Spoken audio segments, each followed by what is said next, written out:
사무엘상 9장 1절부터 4절까지 말씀입니다. 베냐민 지파에 기스라는 유력한 사람이 있었습니다. 그는 아비엘의 아들이고 스롤의 손자이며 베고라스의 정손이고 베냐민 지파 아비야의 현손이었습니다. 그에게는 사울이라는 아들이 있었는데 그는 눈에 띄게 멋진 젊은이로서 이스라엘 사람들 가운데 그처럼 잘생긴 사람이 없었고 키도 다른 사람들보다 어깨 위만큼 더 컸습니다. 어느 날 사울의 아버지 기스는 자기가 기르던 나귀들을 잃어버리자 아들인 사울에게 말했습니다. 종을 데리고 가서 나귀들을 찾아오너라.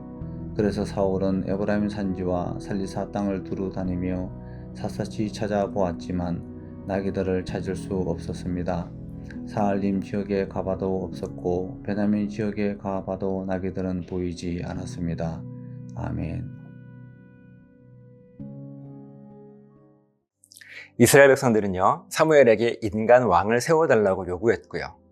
하나님은 사무엘에게 백성들이 요구하는 대로 왕을 세워주라고 말씀하셨습니다. 그러면서 오늘 말씀이 이어집니다. 그런데 오늘 말씀을 보면 겉으로는 아주 평범한 이야기처럼 보여요. 2절 말씀을 보면 우리가 잘 알고 있는 인물 사울이 처음 등장합니다. 사울은 눈에 띄게 멋진 젊은이로서 이스라엘 사람들 가운데 그처럼 잘생긴 사람이 없었고요. 키도 다른 사람들보다 어깨 위만큼 더 컸습니다. 어디를 가도 눈에 딱 띄는 그런 인물이었습니다. 그리고 3절 말씀을 보면 사울의 아버지 기스가 암나귀들을 잃어버렸고요. 사울은 종과 함께 그것들을 찾으러 길을 떠납니다. 4절 말씀을 보면 에브라임 산지로도 가보고 살리사 땅으로도 가보고 사알림 땅으로도 가보지만 암나귀를 찾지 못합니다. 가만히 오늘 말씀을 보면 그저 한 청년이요, 잃어버린 짐승을 찾으러 다니는 이야기처럼 보입니다.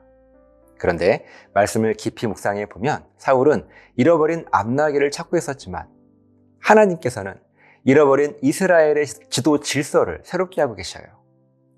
사울은 자기 눈앞에 작은 문제를 해결하려고 길을 걷고 있었지만 하나님께서는 그 걸음을 통해 민족의 미래를 준비하고 계셨습니다. 이것이 하나님께서 일하시는 모습이십니다. 사울은 자신이 왕이 되려 가고 있다고 생각하지 않았어요. 그는 그저 아버지의 심부름을 하고 있었습니다. 자기에게 맡겨진 현실의 문제를 해결하려고 움직이고 있었던 거예요.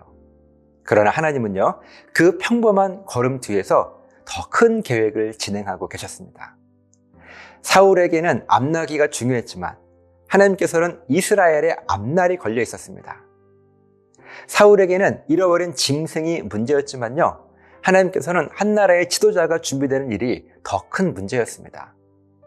우리는 여기서 하나님의 섭리를 보게 됩니다. 사람은 늘 자기 눈앞의 문제를 보지요. 잃어버린 것을 찾으려고 합니다. 당장 해결해야 할 일, 지금 내게 닥친 어려움, 현재 내 마음을 무겁게 하는 문제에 우리들은 집중할 수밖에 없어요. 그것은요, 잘못이 아닙니다. 사울도 잘못한 것이 아니에요. 맡겨진 일을 감당하는 것은요, 중요하지요. 그러나 더 중요한 것은 내가 지금 작은 문제를 붙들고 걸어가고 있을 때에도 하나님은 그보다 더 크고 깊은 뜻을 이루고 계실 수 있다는 사실을 우리가 기억해야 한다는 것입니다. 우리도 그래요. 우리는 기도할 때 되게 눈앞에 문제를 놓고 기도하죠. 하나님, 이 문제 해결해 주세요. 하나님, 저에게 이 길을 열어주세요. 하나님, 제가 잃어버린 것을 찾게 해 주십시오. 이런 기도는 너무나 자연스럽고 또 필요하지요. 그런데 하나님은 오늘 우리들에게 분명하게 말씀하십니다. 네가 작은 문제 해결만 구하고 있을 때에도 나는 그 문제를 통해 더 큰 뜻을 준비하고 있단다. 우리가 문 하나를 열리기를 구하지만 하나님은 우리의 삶의 방향 전체를 바꾸고 계실 수도 있으십니다. 우리는 한 가지 어려움이 지나가기를 구하지만요, 하나님은 그 과정을 통해 우리를 새로운 자리로 이끌고 계실 수도 있다는 거예요. 우리는요, 잃어버린 암나귀를 찾고 있다고 생각하지만 하나님은 우리를 사무엘 앞으로, 또 사명의 자리 앞으로, 부르심의 자리 앞으로 인도하고 계십니다. 하나님의 인도하심은 종종 우리의 계획 속에서가 아니라요, 우리의 당황스러움 속에서 드러납니다. 사울은 아마 답답했을 것입니다.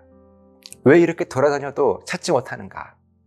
왜 일이 이렇게 길어지는가? 왜 내가 원하는 결과가 빨리 나오지 않는가? 그러나 바로 그 헤맴 또 혼란 같은 과정 속에서 하나님은 정확하게 일하고 계셨습니다. 우리 인생에도 그런 때가 있습니다. 왜 일이 이렇게 꼬이는지 모를 때가 있어요. 왜 내가 원하는 대로 되지 않는지 이해가 되지 않을 때가 있습니다. 왜 이렇게 돌아가는 길을 걷게 하시는지 답답할 때가 있습니다. 그런데 나중에 돌아보면 알게 되죠. 그 길은 헛된 길이 아니었습니다. 그 시간은 낭비가 아니었습니다.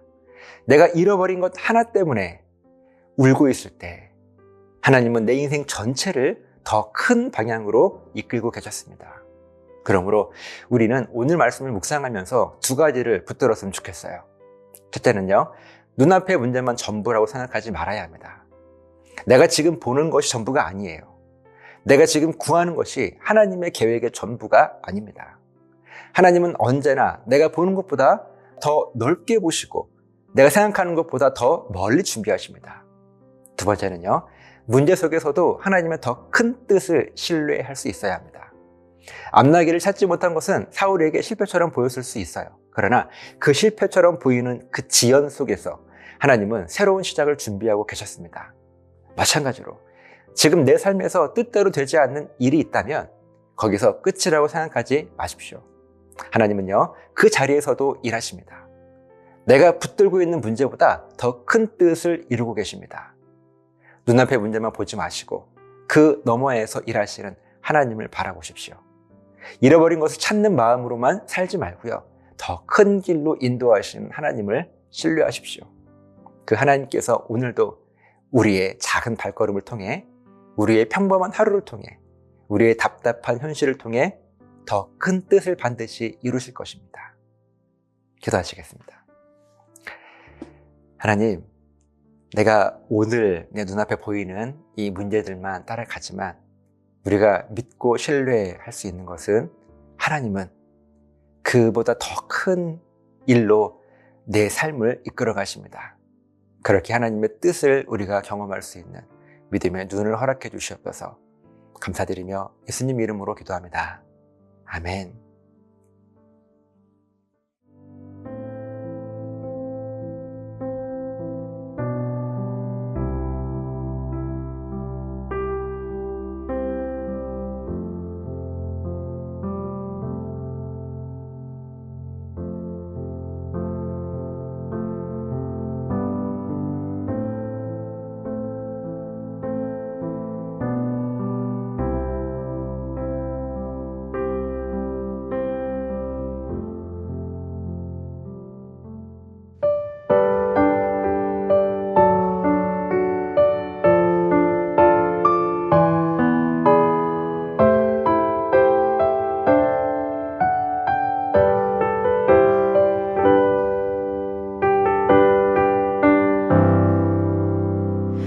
영원할 것 같았던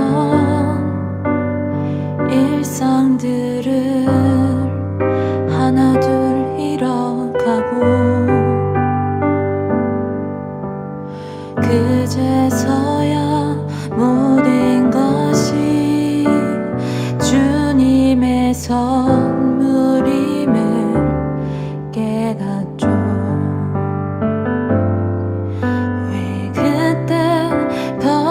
감사하지 못하고 왜 그때 더 사랑하지 못하고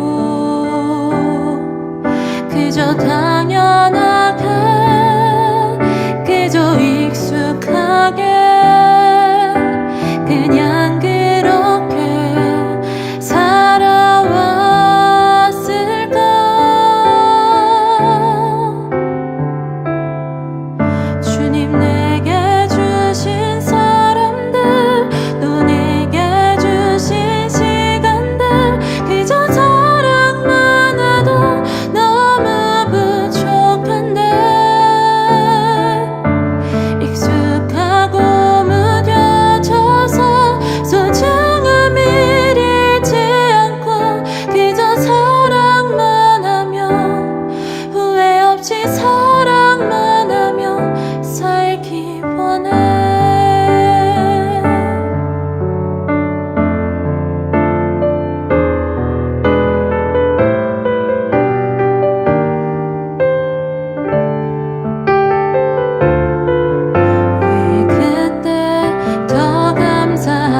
길